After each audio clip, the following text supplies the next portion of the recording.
Las grutas, en tanto que fenómenos naturales de la corteza terrestre, son cavidades de variable profundidad y longitud que se originan por múltiples procesos. Algunos de ellos son mucho más intensos y pueden dar lugar a grutas de gran profundidad o de extensa longitud. Los dos procesos principales que dan lugar a grutas profundas son los que se llaman disolución kárstica, o sea, disolución de los carbonatos en las calizas, que a su vez generan extensas redes subterráneas. También se pueden originar las grutas por túneles formados a raíz de la solidificación superficial de las coladas de lavas volcánicas que permiten que las lavas aún no solidificadas sigan fluyendo por debajo, dejando un hueco que, de acuerdo a la longitud de la colada, puede formar un verdadero túnel en donde la corteza solidificada oficia de techo.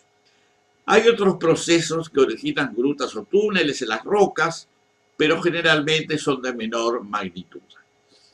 Aclaramos que las edades que vamos a dar en esta presentación se refieren a las edades de las rocas, o sea, de las formaciones geológicas en las cuales se horadaron las cavidades y grutas, que en los casos que estamos tratando son muchos millones de años.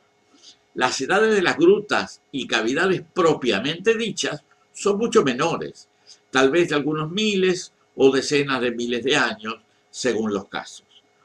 Como señalaba anteriormente, las grutas más importantes que a menudo tienen interés turístico o geográfico son de origen kárstico, o sea, calcáreo, en rocas carbonatadas llamadas calizas. En Uruguay hay algunas calizas, como por ejemplo las calizas de Minas y las del Queguay, pero no se han producido fenómenos de disolución o kársticos de importancia. Por otra parte, si bien en Uruguay hay abundantes lavas, sobre todo basálticas en el norte, en esa zona no se han identificado túneles volcánicos que pudieran dar lugar a grutas. Sin embargo, en el sur del país hay formaciones que también son de origen volcánico, diferentes en composición a los basaltos del norte, pero que desarrollaron algunas grutas de dimensiones moderadas. Son las formaciones de tobas riolíticas de Arequita, cerca de Minas, en La Valleja, y la de la Sierra de Sosa, en el norte del departamento de Maldonado. Las primeras reciben el nombre de Arequita, en el cerro del mismo nombre, y las segundas se denominan grutas o gruta de la Salamanca, localizada en las laderas meridionales de esta sierra que acabamos de mencionar, la Sierra de Sosa. Las tobas riolíticas son rocas volcánicas que se diferencian de los basaltos por una característica principal. En primer lugar, que se forman a partir de lavas riolíticas que contienen tenores elevados en sílice y por lo tanto son muy viscosas. Debido a ello, las chimeneas extrusivas de salida de la lava pueden bloquearse y dar lugar a potentes explosiones. La lava que sale finalmente lo hace enérgicamente en forma de flujo, llamado piroclástico, arrastrando partículas de diferente tamaño, que habitualmente se llaman lapilli o lapili, que cuando tienen más de 2 milímetros, y cenizas cuando son más pequeñas. Las rocas que terminan formando las lavas riolíticas cuando llegan a la superficie se denominan tobas riolíticas, que son las rocas que constituyen los cerros de Arequita y de Sosa. La edad de estas formaciones es Cretácico inferior, con una antigüedad de unos 120 millones de años. La gruta de Arequita se encuentra en el cerro del mismo nombre, que junto con el vecino Cerro de los Cuervos integran la formación Arequita.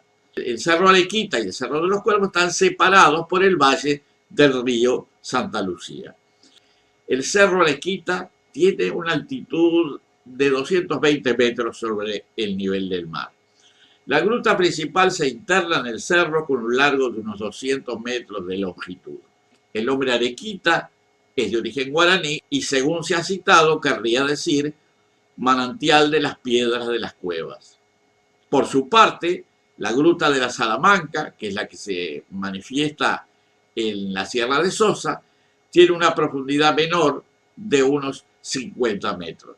El nombre Salamanca se relaciona con la cueva de Salamanca en Castilla, donde se decía que impartía clase el diablo y se organizaban aquelarres de brujas.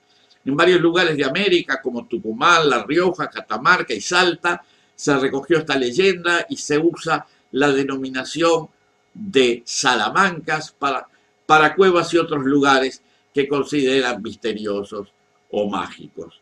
Probablemente en Uruguay vino con los arrieros quechuas y aymaras que se incorporaron a la banda oriental como changadores o gauderios en los siglos XVII y XVIII.